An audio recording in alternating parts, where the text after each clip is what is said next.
তার নিচু করে জন্ম হলো, আবার এমন কি ভালো কর্ম করলেন যে নিচু করে জন্ম নিয়েও সে পরম বৈষ্ণব হলে, পরম কৃষ্ণ ভক্ত হলে।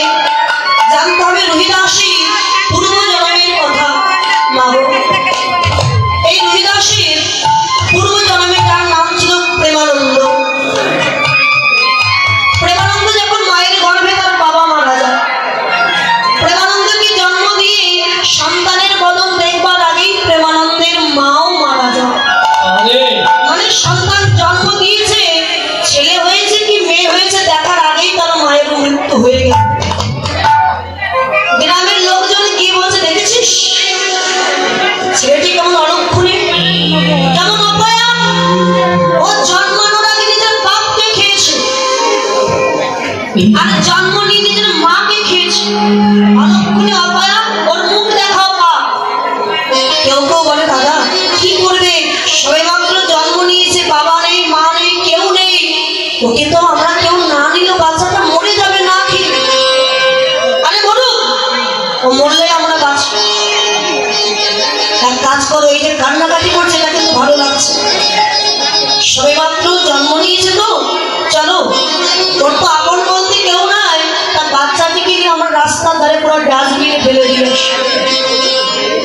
শিয়াল কুকুরে ছেড়ে খেয়ে ফেলবে, এমনিই মরে যাবে। বাচ্চাটিকে কোলে নিয়ে যাচ্ছে রাস্তার ধারে ডাস্টবিনে ফেলে দিয়ে দেওয়ার জন্য। কিন্তু গ্রামের সবাই তো আর খারাপও নয় বাবা, ভালোর মধ্যে যেমন খারাপ থাকে, খারাপের মধ্যেও ভালো থাকে। গ্রামের এক বৃদ্ধা জননী, যার স্বামী নাই সন্তান নাই, জগতে আপন বলতে কেহ না, ওই বৃদ্ধা মা ছুটতে ছুটতে গিয়ে বললেন, ও গো তোমরা একটু দাঁড়াও, একটু দাঁড়াও, ওই বাচ্চাটিকে তোমরা দয়া করে ফেলে দিও।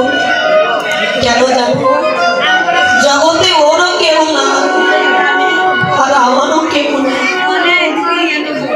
ওই বাচ্চাটিকে তোমরা দয়া করে আমাকে দেবে, আমিও কি নিজের পুত্র স্নেহে মানুষ করব, দেবে তোমরা? আরে নেবে তো নিয়ে যাও, কান্নাকাটি করবার কি দরকার আছে, ওকে নিয়ে তো আমরা বেঁচে যাই। বৃদ্ধা মা ছেলেটিকে নিয়ে বাড়ি চলে এসেছে, বয়স হয়ে গেছে তো কাজকর্ম করতে পারে, প্রত্যেকদিন ভিক্ষা করতে যান, চাল ডাল যা পায় বিক্রি করে দুগ্ধ কিনে নিয়ে আসে ছোট্ট প্রেমানন্দের জন্য। একদিন যায়, দুদিন যায়, 3 দিন যায়, 1 বছর 2 বছর, যখন 5 থেকে 6 বছর ছেলেটির বয়স, বাচ্চাদের খেলা হয় কি মা, হাতি ঘোড়া পুতুল এগুলো নিয়ে খেলা করে। আর প্রেমানন্দের খেলা কি, মাটি দিয়ে সুন্দর করে কৃষ্ণ মূর্তি তৈরি করে, বাগান থেকে ফুল তুলে মালা গেছে, গোবিন্দের গলায় দিয়ে বলে, দয়াময় তোমাকে দেওয়ার মতো আমার কিছুই নয়,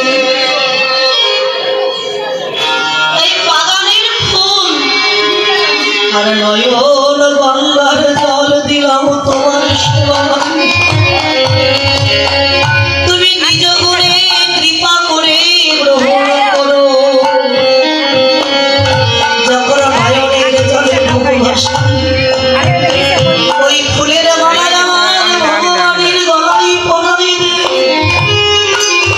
ভগবান আমার চরণ নিয়ে পড়লি, যে করে আমার আশ আমি তারে করি সর্বনাশ, আর যে ছাড়া ছাড়ে আমার পাশ তারে করি আমার দাসের দাস, আর যে হয় আমার দাসের দাস তারে দেই যে আমার বৈকুণ্ঠে নিবাস।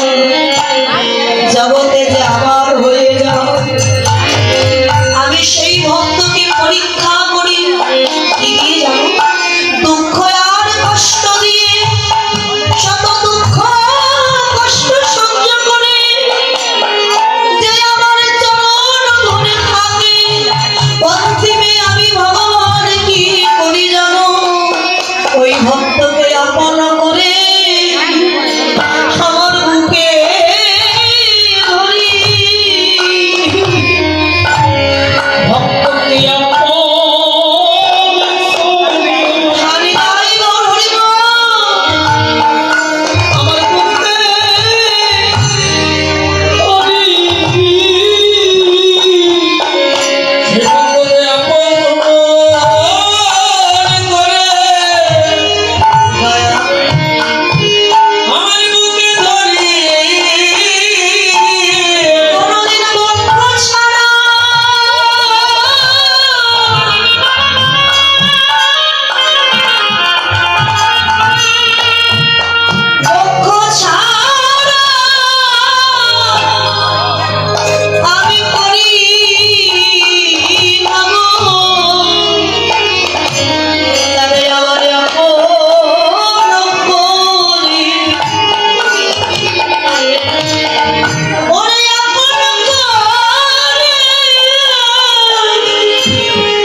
তোকে যে পরীক্ষা করতে হবে।